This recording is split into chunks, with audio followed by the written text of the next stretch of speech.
in a struggle as old as time. There are two religions, destined for a conflict. This conflict will be unlike anything ever seen. What will happen?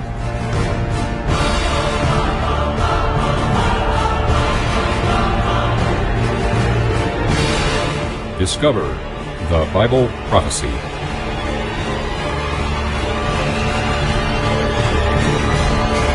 Islam and Christianity, a Bible Prophecy Seminar by Tim Roosenberg. Tonight we are on Presentation 5 of our Islam and Christianity and Bible Prophecy Seminar, the role of Islam in the growing conflict.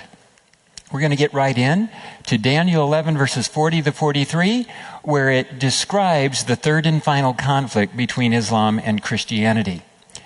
At the time of the end, the king of the south shall attack him, and the king of the north shall come against him like a whirlwind, with chariots, horsemen, and many ships. He shall enter the countries, overwhelm them, and pass through. Again, note, it's a very rapid conflict. The Crusades and the Ottoman conflicts both took centuries. This one will be relatively fast. Of course, nobody knows how long a prophetic whirlwind really is, but it's going to be shorter than the last ones. He shall also enter the glorious land, and many countries shall be overthrown, but these shall escape from his hand, Edom, Moab, and the prominent people of Ammon. He shall stretch out his hand against the countries, and the land of Egypt shall not escape. He shall have power over the treasures of gold and silver, and over all the precious things of Egypt. Also the Libyans and Ethiopians shall follow at his heels. Edom, Moab, and Ammon are western Jordan. Egypt, you know where that is. Libya, that's North Africa. Ethiopia, that's just down below Egypt. What do we know about all those countries? They're all in the Islamic part of the world. And so, when the king of the south goes down in Daniel 11, he names names of countries that are Islamic in nature. And so the context is exceedingly clear that we really are talking about Islam here. Well, let's take a look at our map, and we have the Roman Empire breaking Christian north, Islamic south. Now, the Roman Empire, by the time Muhammad came on the scene, was largely Christian. But he comes on the scene as far as having his visions or coming to his conclusions in 612. And by 634, Muhammad is dead, but we have 4 Muslim armies in 634 that come up side by side from Medina. And they go up, one of them to the west of Jerusalem, 3 of them to the east. They just bypass Jerusalem, leave the Byzantine Christian soldiers there, and they continue. They go up north and they conquer the area of Syria over on into Iraq. Then they come back down in 637. The Byzantine Christian soldiers are still holding Jerusalem. But now there is no one to help them. The whole area has been cleaned out. Muslims control it. And they know there's no help coming. And they know they have better odds surrendering than if they don't surrender. And so they make a deal to surrender. But they will only surrender to Omar, who is the Caliph, the head of the Caliphate. You see, a Caliphate is a Muslim who controls Islam both spiritually and militarily or politically. It's kind of like the Pope had church and state power. King of the north, church and state. King of the south, mosque and state.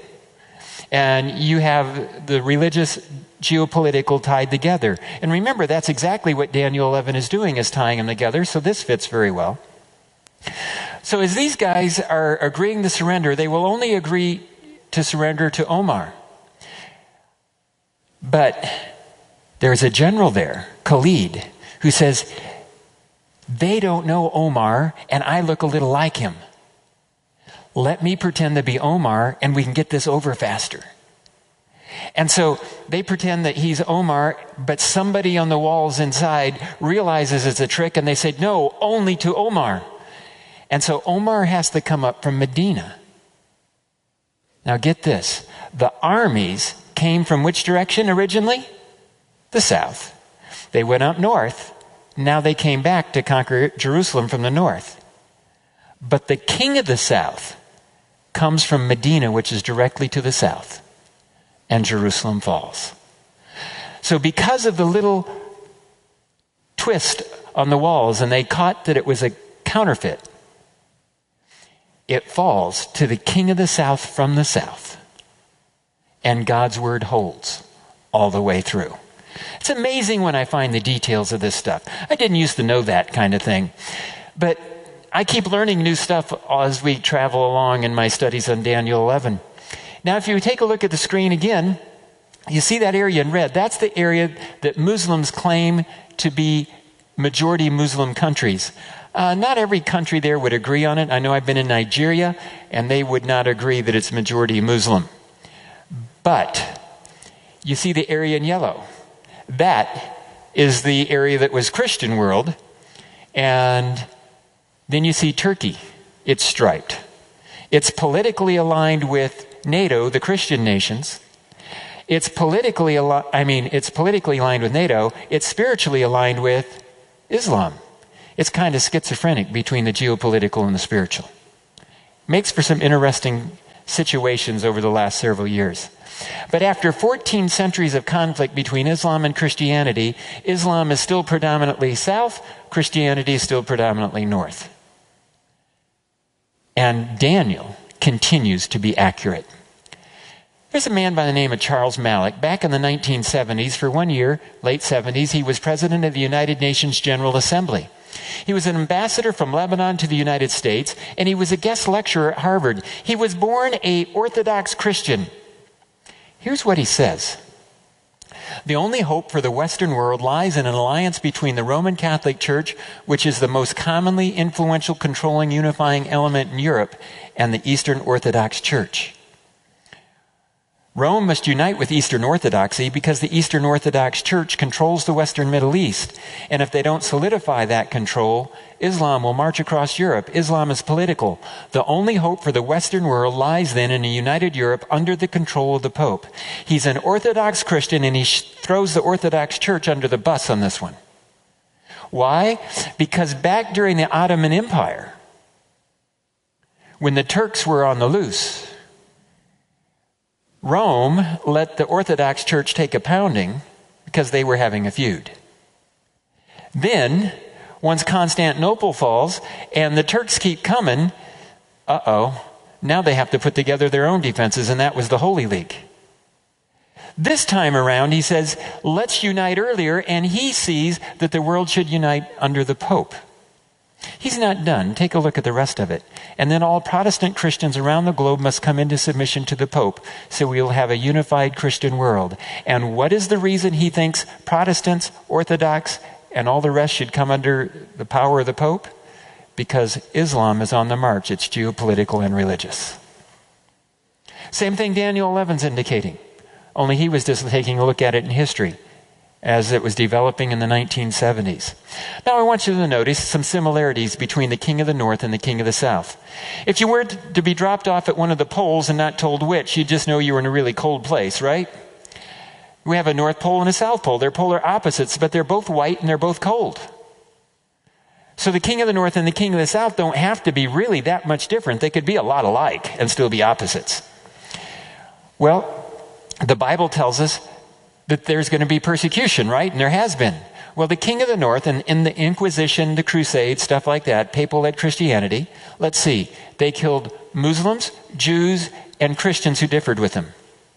During the same time period, the Muslims killed Christians, Jews, and Muslims who differed with them. Sounds pretty similar to me. There are others. There are time prophecies for both. We have the 1260-year time prophecy for papal-led Christianity. But in Revelation 9, we have a prophecy in 9 verse 5 that there would be 5 months, a day for a year. That's 150 years. And that's Arab Islam in its expansion phase. Then in verses 15, we have 391 years and 15-day prophecy in day for a year patterns.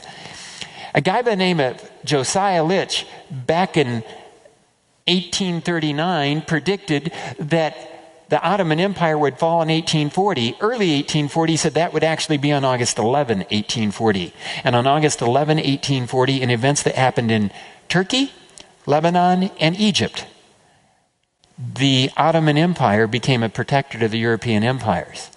And in prophetic sense, once you become a protectorate or controlled by somebody else, you've come to your end, even though they didn't pass out of existence as a group until the end of World War I. But they became subservient on August 11, 1840, just as the prophecy indicated. Now, I'm not alone in this one.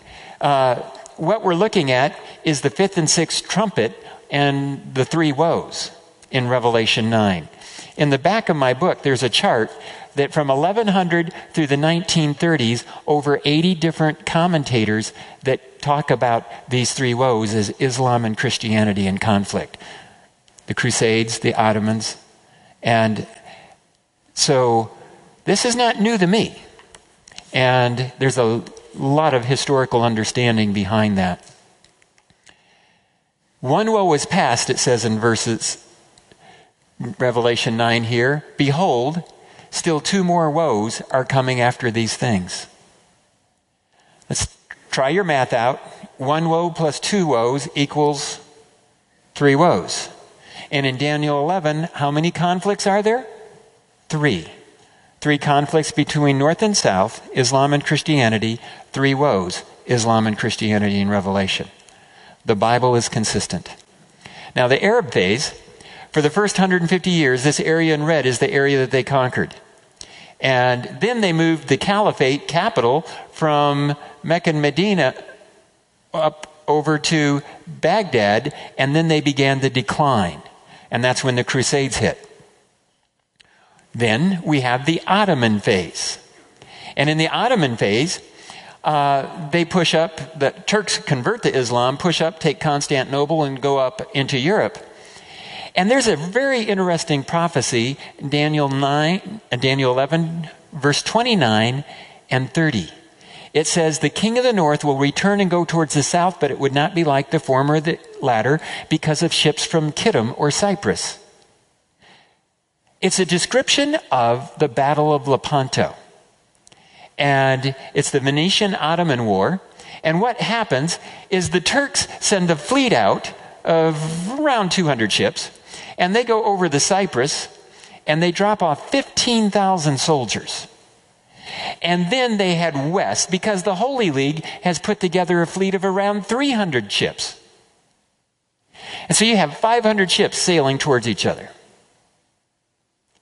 And when they hit, it was a massive conflict. You see, the Holy League was going to go down, retake Cyprus, and then from there they're going to go to Jerusalem. Except it says they're going to be stopped by these ships from Cyprus. And when these fleets hit, it totally decimates the Muslim fleet. The Christian fleet is so badly damaged they cannot continue the Cyprus. They have to turn around and go back home. And they never get to Israel or Jerusalem. And why didn't they? Because of ships from Cyprus. Just like the prophecy said. Battle of Lepanto. And why did God allow these Muslim invasions against the Christian world? Well, it says clearly in Revelation 9, verse 20, but the rest of mankind who were not killed by these plagues did not repent of the works of their hands, that they should not worship demons and idols of gold, silver, brass, stone, and wood, which can neither see nor hear nor walk. And they did not repent of their murders or their sorceries or their sexual immorality or their thefts. So friends, in the Old Testament, when the children of Israel started worshiping idols and images, did things go better or worse for them? It went worse. In the New Testament, when God's people, his Israel of faith, started erecting images in their churches, do you think things are going to go better or worse? Again, it's worse. God's consistent. And Christians are invaded just like Israel was invaded when they had images. Only the prophecy here says that the Christians wouldn't change anyway. The images are still there. However, God uses it for good. He does promise to use all things for good. Because you see, up in the top, you see the Germanic tribes there. There's a monk up there by the name of Martin Luther. Nails his 95 theses or statements to the Wittenberg chapel door 500 years ago. And why didn't the papacy send an army up there and take him out? Because there were a couple of German princes and their small armies that were supporting him, which meant they would have to send a larger army up there. But the Turks were pushing from the south, and they couldn't afford a civil war up there in Germany when they needed everybody down there fighting against the Turks. Martin Luther saw this happen a couple of times and realized, and he actually said his greatest defender was the Sultan of Turkey. In Daniel 11, it said when people would do great exploits for God during this time period, he would give them a little help. That little help was the push of the Turks from the south, gave breathing room to the Reformation so that they could translate the Bible into common languages and teach righteousness by faith again. God uses everything for good. So we have these three conflicts. We have the appointed time, the former, the latter. The first one's the Crusades, the last one's the time of the end. But the appointed time, by saying appointed time, tells you that there are time prophecies related to this one. Now, I'm going to give you a very brief overview of this. And here we go. We have this brief overview. We have the appointed time from 1360 to 1843-44. That's the time of the Turks. How do we have a Bible prophecy on this? And Daniel 11 tells us what to expect. Daniel 12 gives us the time applications to it. And it tells us from the abomination of desolations until a blessing, there's going to be a 1290 and a 1335. Well, in Daniel, there are two abominations of desolation. The first one is the fall of Jerusalem in Daniel 9:27. You go, fall of Jerusalem, 70 AD. You come 1290 years and it brings you to John Wycliffe, the beginning of the Reformation at the time of the Ottoman Empire. 1335 brings you to John Huss, the first practicing reformer. Wycliffe is the theoretician of the Reformation, Huss the first practicing reformer. And so from 1360 to 1405, we have the beginnings of the Reformation, and Daniel 11 describes both the Ottomans and the Reformation in 29 to 39 at the appointed time. Between 1360 and 1405, the Ottoman Empire is rapidly gaining in power, and by 1453, they conquer Constantinople. So both the Reformation and the Ottomans are climbing during that introductory period. They're both strong throughout, and then let's back up. In verse 31 of Daniel 11, it says the abomination of desolation is when the papacy gets the force of arms. There's your second one. So you start from that one, and they got the force of arms from Clovis, the French king, in 508. Go 1290 years, it brings you to 1798, when they lost their political power to be able to persecute people. Hey, would that be good news? Yeah. If you were waiting in line to be burned at the stake, it sure would be. You come 1335, it brings you to 1843-44, just after the Ottoman Empire goes down, and during this time period of 1798 to 1844, the Reformation starts teaching counter-Reformation teachings, and the Reformation begins to fall apart. And so from 1360 to 1844, you have the rise and fall of both the Ottoman Empire and the Reformation. And so anything before 1360 is the former conflict. Anything after 1843-44 is the latter. And by putting the time bookends on the Ottoman Empire and the Reformation, it's giving us the placement of all three. It's amazing prophecy. And I just wish I had an hour to go through it with you. But that's what I've got. Also, the king of the north and king of the south are similar in their deadly wound or their power curves. Let me show you something. Here's the papal power curve. From 538 to 1798, they're 1260 years. They lose their power to Berthier, Napoleon's general, in 1798. 1929, Mussolini signs a concordat, and they again have church and state power, and they begin to rise in power. And John Paul and others and Francis have just taken them up. According to prophecy, the way I understand it, they will eventually hit their peak of power of all time just before the coming of Jesus Christ. But I wanted to see what the Ottoman Empire or the Muslim empires look like. And the first one, Arab Islam, and then as they weaken, the Crusades hit them. Then the Ottoman Empire comes in. Then they go down in 1840, 1948. We begin to have a resurgence of Islam. Why? Israel is declared as a nation, and they were going to push Israel into the sea the first day. That hasn't worked yet for them. However, by having a common enemy, they didn't fight with each other quite so much, and that strengthened them some. Also, they got oil money, and they discovered terrorism. And with that combination, you recognize that they are one of the greatest threats to the world today, as far as radical Islam is. And so we enter the time of the third conflict. Could this kind of a conflict actually happen? Well, it already is, and it would take something really major to avoid it. Let me illustrate something here. Back in 2011, I wrote my first book, and it was on Daniel 11. The first thing that I was saying to be watching for as we went forward, that radical Islam would attack and anger papal-led Christianity so much that the papacy would call for war against radical Islam. And then radical Islam would be overthrown and destroyed. Number 1 and number 2 are already happening. Number 3 is in the process. This isn't following what's going on in the news. This is preceding what's going on in the news. Daniel is accurate. And this understanding has been solid all the way along. Let me give you a little idea of part of the reason.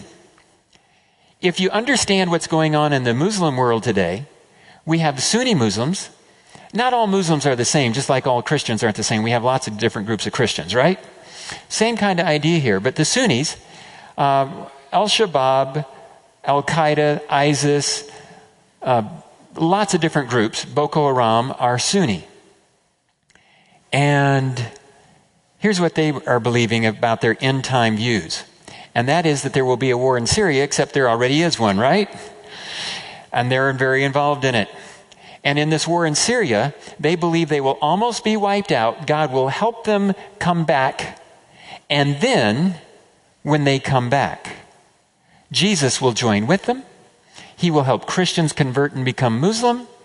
And then everybody who disagrees will be put to death. They will establish the world headquarters or Caliphate capital in the city of Al-Quds. And Jesus himself will kill the Dajjal, Antichrist-type character, somewhere in Syria or Jerusalem area, in the Middle East. Well, that's the Sunni version. The Shiite version is quite similar. There will be a war in Syria. They will be involved in it. And the 12th Imam, a Messiah-type figure, will come on the scene. And he will lead them to victory. Jesus himself will join in so that he can convert Christians so that they can become Muslim. They will kill everybody who disagrees. And they will set up the Caliphate capital in Al-Quds. Very similar with a twist. And so, what city is caught in the middle in Daniel 11? Jerusalem is, right? Guess what Al-Quds is? It's the Arabic name for Jerusalem. And so, they want to set up the capital of all Islam in Jerusalem, not in Mecca. Do you think that could cause a problem in our world today? Let's see. The Christians want Jerusalem. The Jews want Jerusalem. The Muslims want Jerusalem. What city is caught in the middle in the geopolitical religious conflict? Nothing comes close to Jerusalem in this conflict. Daniel never misses. Then we have prophecies of Mary and predicting an Islamic Antichrist. It's in the book Thunder of Justice. Now, I don't really believe these are from Mary. One of the major reasons would be that these were prophecies that were supposed to happen right around the year 2000, and they didn't. Almost all of them failed. So I don't believe they're legit to start out with. But this is a very interesting one, and all it is a tweaking of Daniel 11. But it does so in a very dangerous way. Take a look. There will be a World War III, and it will be started by a man who wears the turban of the faith, a Muslim. Yet there will be a more powerful one to rise in Syria. Oh, there's been around 400 or 1,000 or more people in the last few years killed in that war in Syria. It's a serious battle. Yet there is a more powerful one to rise in Syria. When this one has accomplished his work, he will cause destruction and pain and great persecution. The red will flow into the sea. There will be nothing to eat. The Antichrist is going to arise from the Mohammedan race, a Muslim. Catch that point. She's saying that the Antichrist is a Muslim. If you have a holy war, you have to have both sides thinking the other side's of the devil.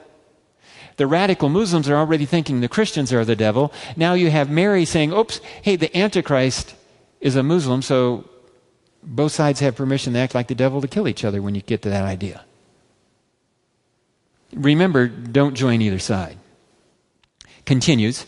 He's going to have a turban. The people will call it the Eye of Satan. He will be young, wearing a long robe. That's 12th Imam sounding phrases.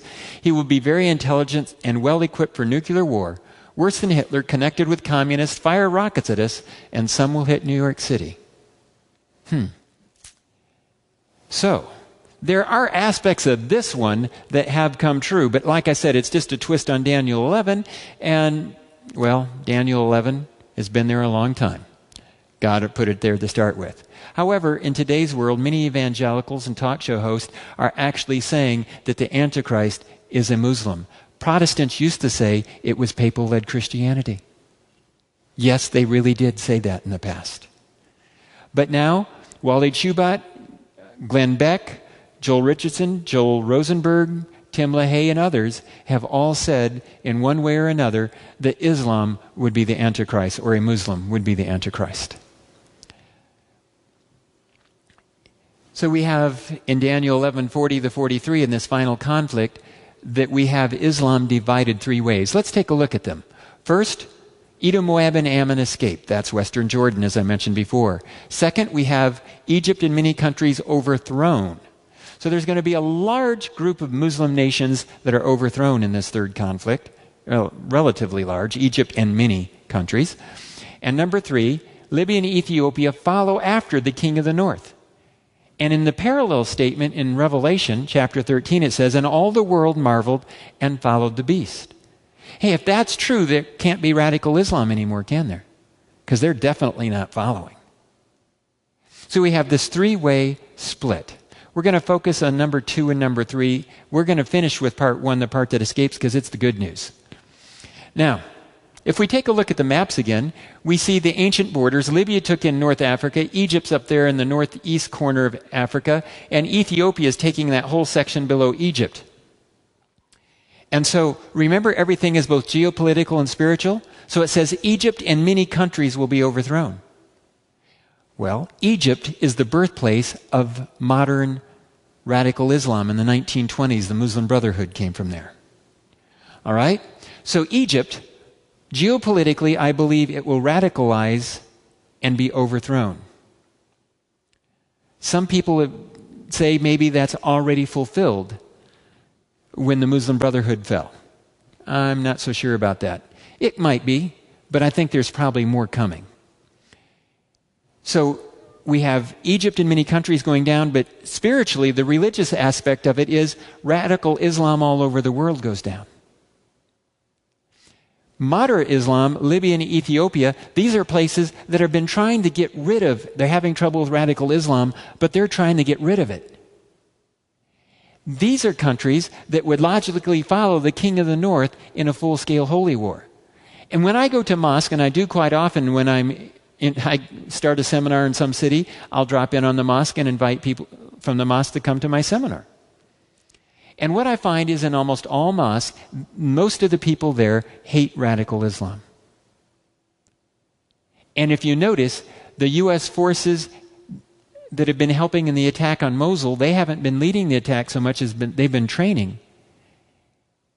And that's pushing the Islamic State back out of areas of Iraq. It's Muslims moderate Muslims, so-called at least, that are fighting against the Islamic State. So you already have large groups of Muslims joining papal-led Christianity in the U.S. in the fight against radical Islam. Well, you take modern boundaries, and if you have Egypt and many countries go down with Libya and Ethiopia territories following the King of the North, well, you're probably going to have some major countries off there to the east that go down. You have Saudi Arabia out there, Iraq, Iran, many options out there that get many. So it could be pretty radical. And if you have that much disturbance in the Middle East, China and Europe are in trouble for their oil supply. So the economy in the world will probably be shaken as well. How might this start? Well, there are several ways it could happen. Israel and Iran could get into it. They've always been on the verge of that anyway. You could have radical Islam just have some major events like September 11 that's kind of the straw that breaks the camel's back.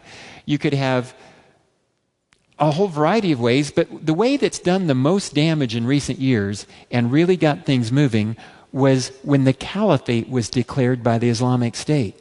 You see, when we had the Arab Caliphates, we had the first conflict. When we had the Ottoman Caliphates, we had the second conflict. And when we had the Islamic State Caliphate called again, we finally had a functioning Caliphate again, and everything started to happen as described in the Whirlwind. Let's take a look.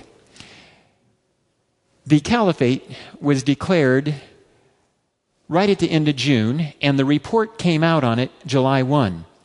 Abu Bakr al-Baghdadi, the self-proclaimed leader of the Islamic State stretching across Iraq and Syria, has vowed to lead the conquest of Rome as he called on Muslims to immigrate to his new land to fight under its banner around the globe.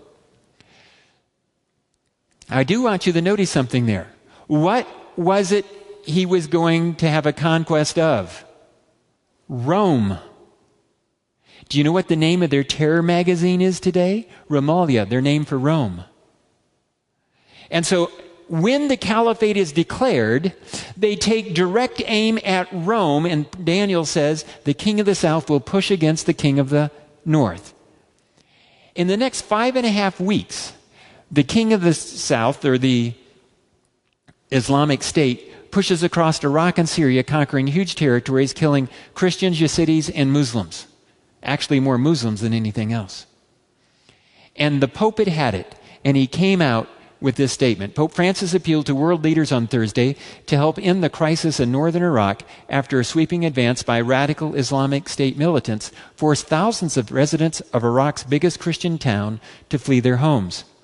His Holiness addresses an urgent appeal to the international community to take action to end the humanitarian tragedy now underway. He's calling for action, and this was military action. August 7, 2014, I believe the whirlwind began. Because in Daniel 11, it's when the king of the north calls for the military. Just like the Crusades were called by the Pope, so was the conflict against the Islamic State. The next day, Obama comes out and says the United States, or America, is coming to help. Within 36 hours of the papal call to action, the United States was bombing the Islamic State. Now, I want you to notice that these articles are all in date order. Not going to talk very much about terrorism. You've already known that. I'm talking about what I believe is the really important stuff that most people have been ignoring. A couple of days afterwards, now 4 days after the papal call for action, some in the media were saying, oh, the Pope was probably just calling for humanitarian action. He wouldn't be calling for war. He's the man of peace. So out come his ambassadors to make sure the world knows, no, he wanted military action. Referring to military action, Archbishop Giorgio Lingua, the Vatican's nuncio to Iraq, told Vatican Radio this is something that had to be done, otherwise the Islamic State could not be stopped. Such a call is virtually unprecedented for a papal envoy in modern times. You've got to go back to the Ottoman Empire to get this kind of stuff. But our age is an extraordinary one, and the Islamic State has no interest in the bargaining table. Instead, the Islamic State is bent on genocide and barbarism, ruthlessly exterminating anyone who opposes them. Then, August 13, less than a week after the Pope called for action, the Holy See's ambassador to the United States, This is the Pope's ambassador to the United Nations. Silvano Tomasi this weekend supported U.S. airstrikes aimed at halting the advance of Sunni Islamic State militants, calling for intervention now before it's too late. While the Vatican vocally disapproved of the U.S.-led campaign in Iraq in 2003 and the 2013 plan for airstrikes on Syria, fearing both might make the situation worse for Christians on the ground, fears of ethnic cleansing by Islamists has forced a policy change. In Daniel 11, it says it's the king of the south pushing against the king of the north that triggers the king of the north to come out with military action. What does this article admit? Well, it's because the Islamic State is pushing so hard that they had to come back and call for military action. I want you to notice the sequence is exactly the same as described in Daniel 11. It's the same as what we put in our book because Daniel never misses. It's not because we're so smart. We're just actually following what it says and how it says it. And it's been paying off well.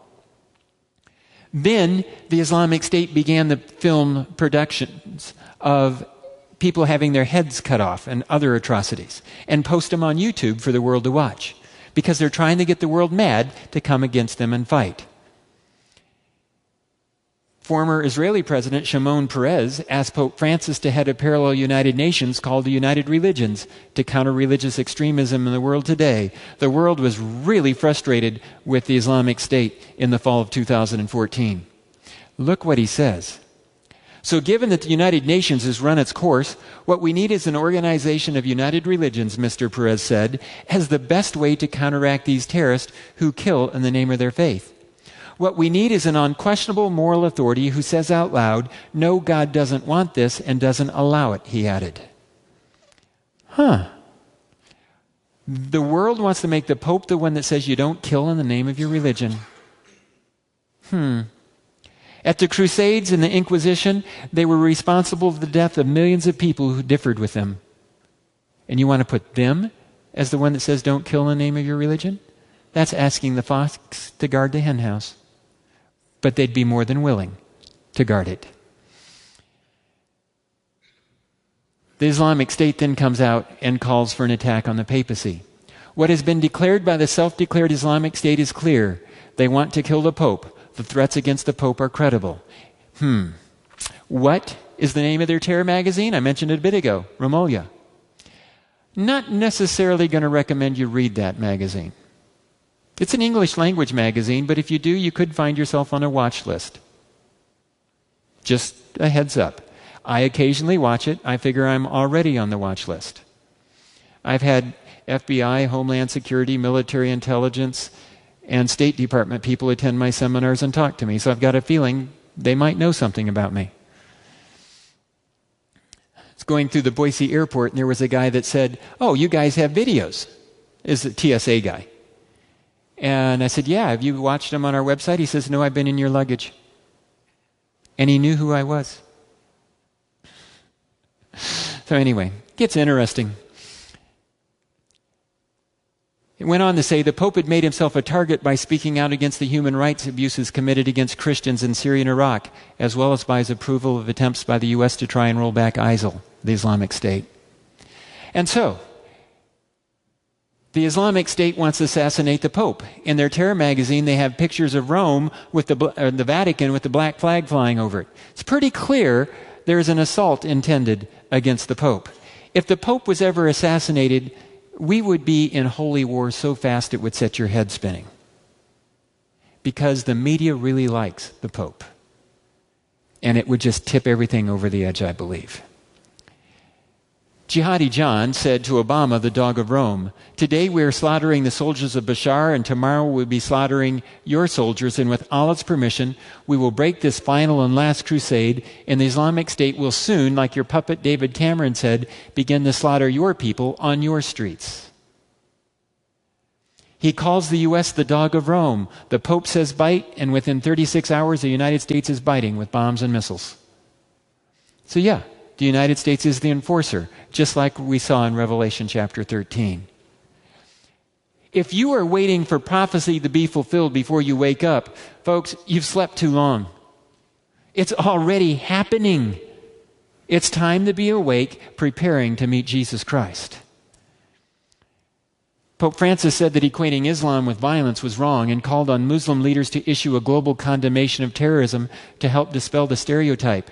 You just can't say that all Muslims are terrorists, just as you can't say that all Christians are fundamentalists. We have our share of them fundamentalists.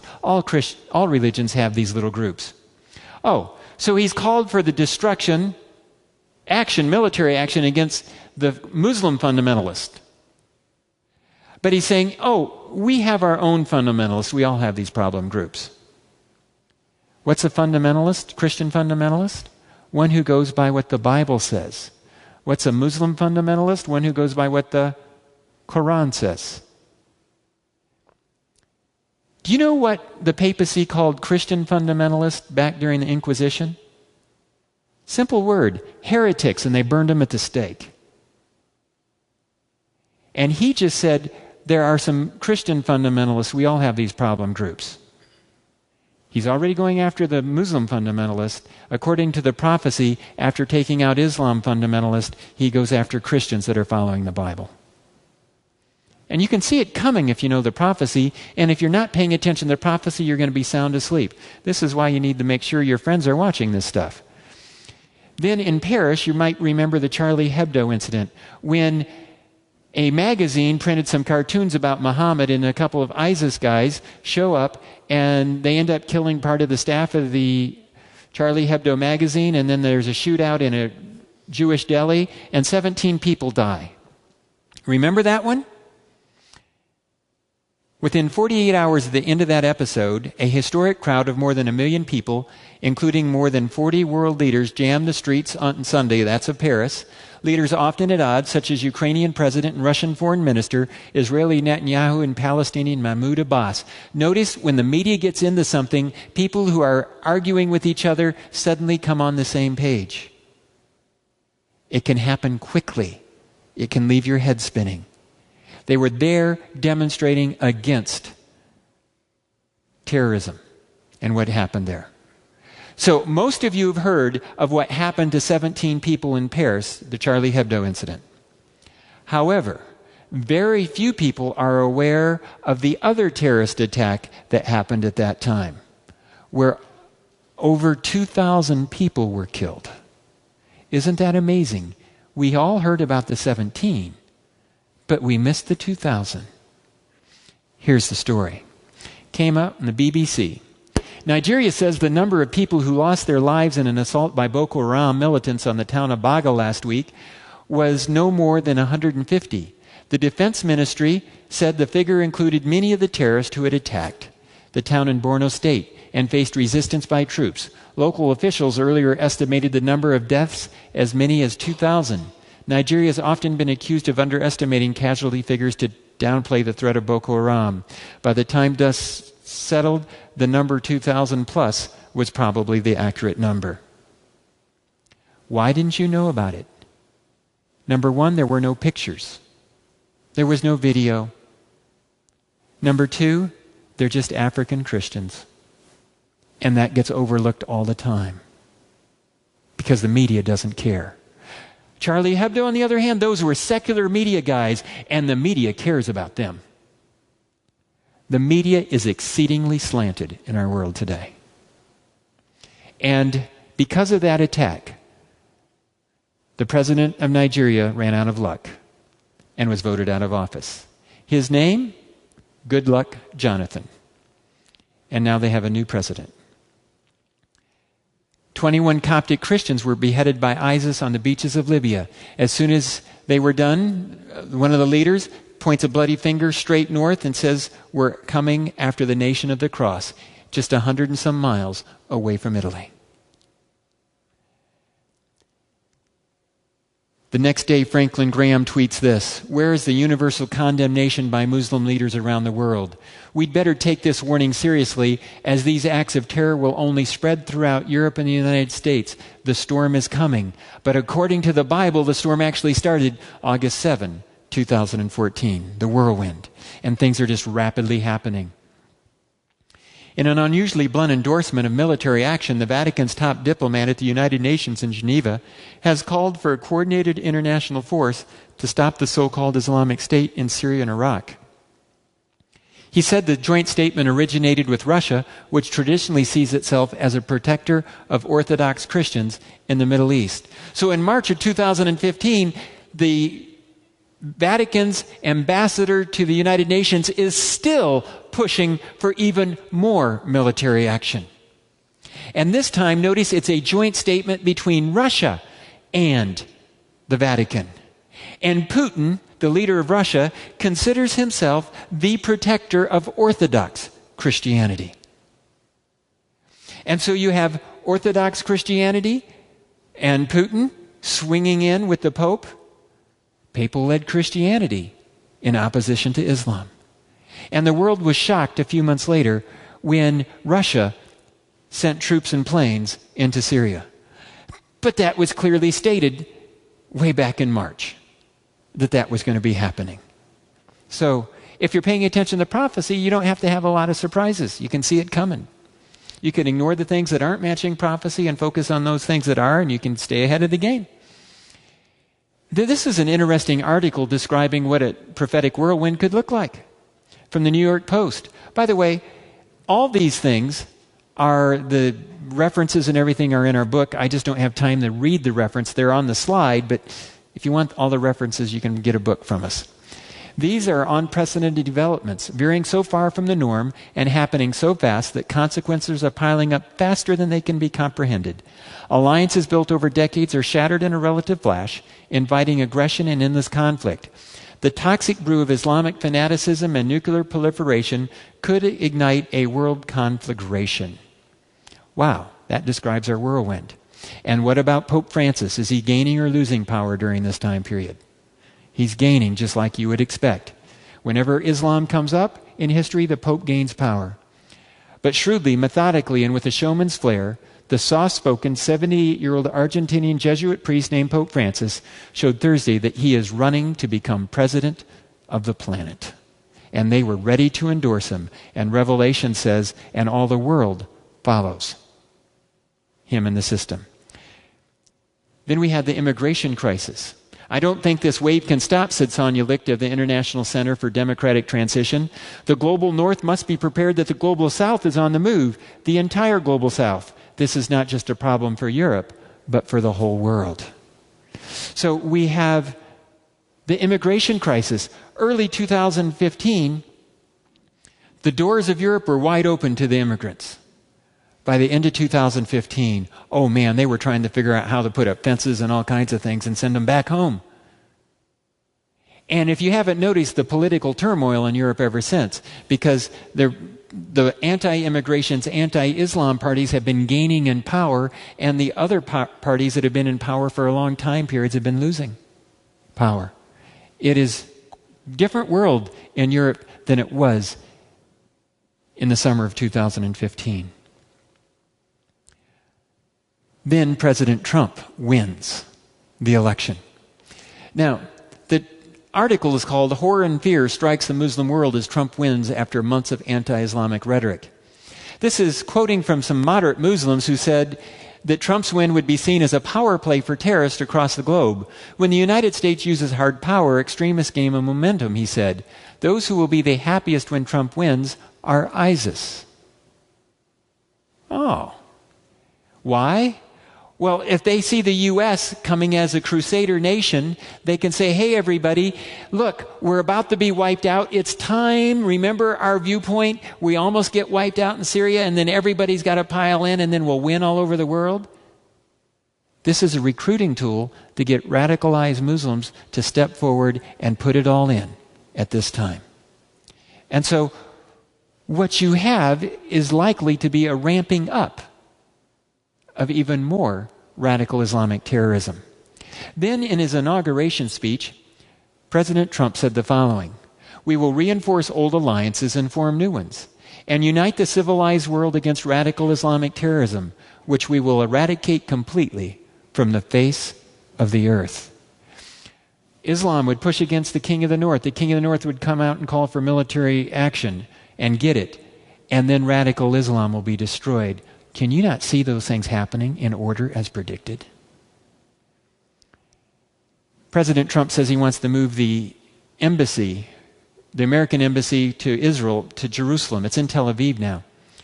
Palestinian officials said the embassy's relocation would kill off any prospect for peace. Where do the Muslims want to see the Caliphate headquarters? In Jerusalem. I don't want to see a U.S. embassy to Israel there.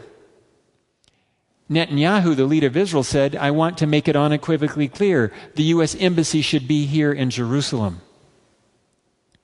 Wow. I don't know what President Trump will do. And I don't know if he's going to stay in office all the way through his term either. It's quite volatile. But he is tracking down the very track that Daniel 11 says to watch for. And if he wants to sort out who the radicals are, all he has to do is put the U.S. embassy in Jerusalem, and the radicals will go crazy trying to get rid of it, and it kind of identifies who to wipe out. I don't know if that's what he's got in mind, but it would work as such. Then look at his first world trip, foreign trip. He goes to Saudi Arabia, Israel, Vatican. Saudi Arabia is a leader in the Muslim world, the king of the south. Then he goes to Israel. And then he goes to the Vatican to meet with the Pope, the three primary players of Daniel 11. Wow! Tell me this isn't stuff about today's world. Everything is there. Here's what it says. The visit to Saudi Arabia, Trump said, will include a truly historic gathering in Saudi Arabia with leaders from all across the Muslim world. We will begin to reconstruct a new foundation of cooperation and support with our Muslim allies to combat extremism and terrorism and violence. And so we have the Islamic State that has been leading out in this stuff. They may go down, but if they go down, Erdogan in Turkey wants to set up the Caliphate. The Iranians want to set up the Caliphate. The Muslim Brotherhood wants to set up the Caliphate. And Al-Qaeda wants to set up the Caliphate. So we still have plenty of radical Islam to deal with all over this world. And as far as Iran goes, notice this one. Over the years, we've seen photographs of North Korean and Iranian officials in each other's countries, and we've seen all kinds of common hardware. Whatever Iran knows, North Korea knows. What North Korea knows, Iran knows. So just think about the technology North Korea's been releasing, and know that Iran's got to tap right into that. So it can get really dicey here. But I need to get to the good news to end with. And that's those who escape, Edom, Moab, and Ammon. These shall escape from his hand, Edom, Moab, and Ammon. 12:1 says, and at that time your people shall be delivered, everyone who is found written in the book. Notice, escape and delivered are both underlined. The reason, they're the same word in Hebrew. There's some kind of a linguistic tie here. But when you compare Daniel and Revelation, that tie gets better, because notice, 12:1 is about the people delivered are those in the book. We find the book in Revelation as well. And those who dwell on the earth will marvel, whose names are not written in the book of life when they see the beast. Everybody follows the beast, papal-led Christianity at the end, except those in the Lamb's book of life. Edom, Moab, and Ammon, they're not overthrown, and they don't follow the king of the north. If they don't follow the king of the north, they have to be in the Lamb's book of life. That's why it's the same word in Hebrew to tell you there's a link. What am I saying? I'm saying I'm expecting a Muslim group to take a stand for Jesus in the Bible. And let's keep going. And Thessalonians, and they shall not escape, but you, brethren, are not in darkness, so that this day should overtake you as a thief. How shall we escape? Hebrews 2:3. If we neglect so great a salvation, which at first began to be spoken by the Lord and was confirmed to us by those who heard him, you escape by trusting in Jesus. Take a look at Amos 9. On that day I will raise up the tabernacle of David, which has fallen down, and repair its damages, and rebuild it as in the days of old, that they may possess the remnant of Edom and all the Gentiles who are called by my name. There's a remnant of Edom. A remnant is often a good thing. When Jesus, the Davidic king, reestablishes the Davidic kingdom, Edom is included in it. Take a look at this map. The Davidic kingdom included Edom, Moab, and Ammon, and Edom, Moab, and Ammon escape and are delivered, are a part of God's people. Joel 2:28. And it shall come to pass afterward that I will pour out my spirit on all flesh. Your sons and your daughters shall prophesy. Your old men shall dream dreams. Your young men shall see visions before the great and awesome day of the Lord. And it shall come to pass that whoever calls on the name of the Lord shall be saved. For in Mount Zion and in Jerusalem there shall be deliverance. It says that just before the coming of Jesus, there's going to be a lot of dreams and visions going on. And all over the Muslim world, there are dreams and visions happening. And Muslims are seeing Isa the righteous one, Jesus Christ. And he tells them they should be trusting in him as their Savior. He's coming as their king and their judge. And they should be following the Bible, called the book. I've met many, many Muslims who have had dreams and visions that led them to trust in Jesus Christ. Let's see. The Islamic conflict is just what is predicted in prophecy. God is pouring out dreams and visions just as he promised just before the coming of Jesus Christ. Folks, this should be a real big wake-up call to get ready to meet Jesus Christ. So what's a real Christian supposed to do? Well, should I go join the radical Islam and fight against the Pope? No. Should I go join papal-led Christianity to fight against radical Islam? No, because then I'm just a pawn in papal-led Christianity's hands. So what should I do? I should remember this is not my war. My war, your war, if you're a follower of Jesus Christ, is the trust in Jesus and the Bible. And he's going to have a group of Muslims trusting in Jesus and the Bible that are now, you could call them Christians, but they don't like the term because of the history of the Crusades and things. They prefer a follower of Jesus and a follower of the book. There are going to be a group of Christians that are following Jesus and the Bible, and both the radical Muslims and the Christians, by and large, papal-led Christianity, are going to hate them, and they're going to get caught where? Right in the middle, just like Jerusalem. And you, if you're a true follower of Jesus, have got to have the courage to love both sides. And when you're hated, you've got to return love for hate. There's your challenge, and by knowing the prophecy, it gives you your marching orders. You take the stand in the middle. What a time to be alive. And Daniel 11 takes an interesting twist. From here on, it leaves the geopolitical and primarily moves into religious, spiritual stuff. And it goes after one counterfeit teaching after another, the abominations of papal-led Christianity. And I encourage you, hang on in here as we find out what happens next. And it's the greatest evangelistic opportunity of all time. Our next presentation is Tidings from the East and the Mark of the Beast. Man, you want to be a part of this one as well. Make sure you're trusting in Jesus. It's an exciting time to be alive.